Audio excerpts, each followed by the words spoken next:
बॉलीवुड की चकाचौंध भरी जिंदगी हर किसी को रास नहीं आती। कई ऐसे नाम है जो कुछ ही सालों में इंडस्ट्री से गायब हो गए।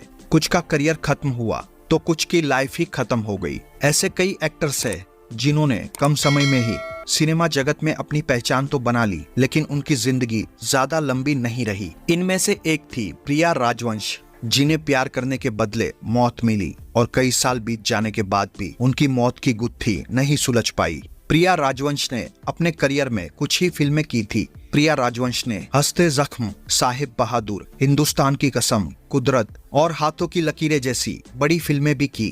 उनकी पर्सनल लाइफ की बात करें तो उनका नाम हमेशा से ही चेतन आनंद के साथ लिया जाता रहा है। चेतन आनंद फिल्म प्रोड्यूसर और स्क्रीन राइटर होने के साथ साथ देवानंद के भाई थे। प्रिया राजवंश और चेतन आनंद एक दूसरे से प्यार करते थे, लेकिन चेतन आनंद पहले से ही शादीशुदा थे। उनकी पत्नी का नाम उषा आनंद था और प्रिया राजवंश के मिलने के बाद वो उनसे अलग हो गए थे। मीडिया रिपोर्ट्स की माने तो प्रिया राजवंश का करियर चेतन आनंद ने ही बनाया था। प्रिया राजवंश को चेतन आनंद का सच्चा साथी कहा जाता था।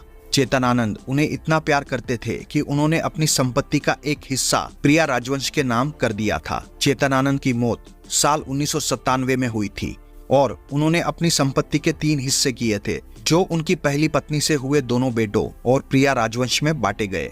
दोनों बेटों के अलावा चेतन आनंद ने प्रॉपर्टी का तीसरा हिस्सा प्रिया राजवंश के नाम कर दिया था और ये बात उनकी पत्नी और बेटों को कतई पसंद नहीं आई। चेतन आनंद की मौत के 3 साल बाद साल 2000 में प्रिया राजवंश की लाश चेतन आनंद के बंगले में पड़ी मिली। शुरुआत में तो उनकी मौत को आत्महत्या बताया जा रहा था और ये भी कहा जा रहा था कि शराब का ज्यादा सेवन करने के कारण उनकी मौत हुई है, लेकिन पोस्टमार्टम रिपोर्ट में सामने आया था कि उन्हें गला दबाकर मारा गया था। बताया जाता है कि उस रात प्रिया राजवंश की चेतन आनंद के घर पर काम करने वाली मेड, जिसका नाम माला था, उससे बहस हुई थी। जब पूछताछ हुई तो माला ने यह स्वीकार कर लिया कि उसने अपने रिश्तेदार के साथ मिलकर प्रिया राजवंश की हत्या की थी। इसके साथ ही उसने ये भी कहा था कि उसे चेतन आनंद के परिवार के सदस्यों ने 4000 रुपए दिए थे।